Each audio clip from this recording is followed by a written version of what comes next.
দরজা খুললা দেখুম যারে করুম তারে বিয়া, আমি বউ সাজাইয়া লইয়া যামু টুপুর মাথায় দিয়া। কি ব্যাপার, তুমি কেন এখানে? ও আমি ম্যাডামকে নিতে এসছি।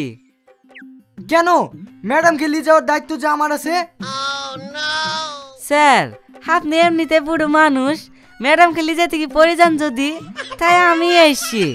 চড়েন ম্যাডাম, আমার গাড়িতে চড়েন। না, ম্যাডাম আমার সাথে যাবে।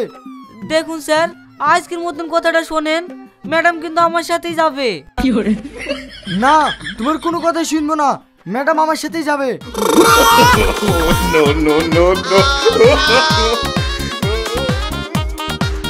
আমি আপনাদের কারোর সাথে যাব না, আমি টোটোয় করে স্কুলে যাব। ডিসকাস্টিং।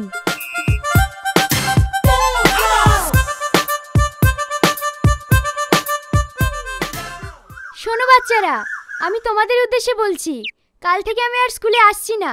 আমার হাজবেন্ড বিদেশে চাকরি করে, আমাকে ওখানেই চলে যেতে হবে। তাই আজকে আমার হাজবেন্ড আমাকে নিতে আসছে।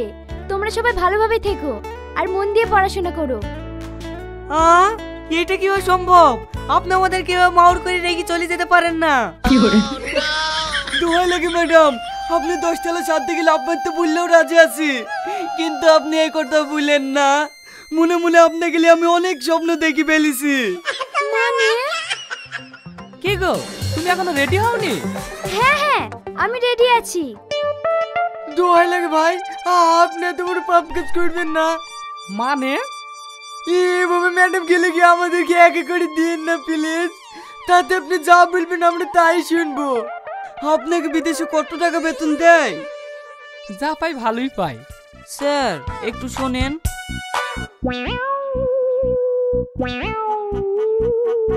স্যার আমাদের 3 জনের বেতন এক জায়গায় করবো, দরকার জমি জায়গা সব বিক্রি করে দেবো, তারপরে যা টাকা হবে সব টাকা তার স্বামীকে দেবো, কিন্তু ম্যাডামকে এখান থেকে যেতে দেবো না।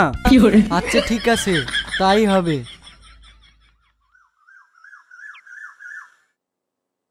বলুন না, আপনাকে কত টাকা বেতন দেয়? মাসে 5 লাখ টাকা মতো পাই। স্যার তাহলে ম্যাডামকে আমরা আটকাতে পারলাম না। এই চলো, আমাদের আবার দেরি হয়ে যাচ্ছে। হ্যাঁ চলো।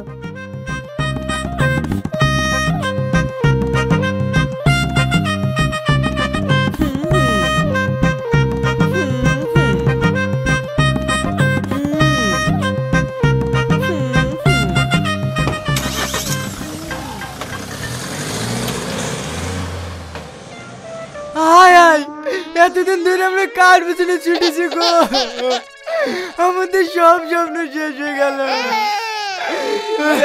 আমাদের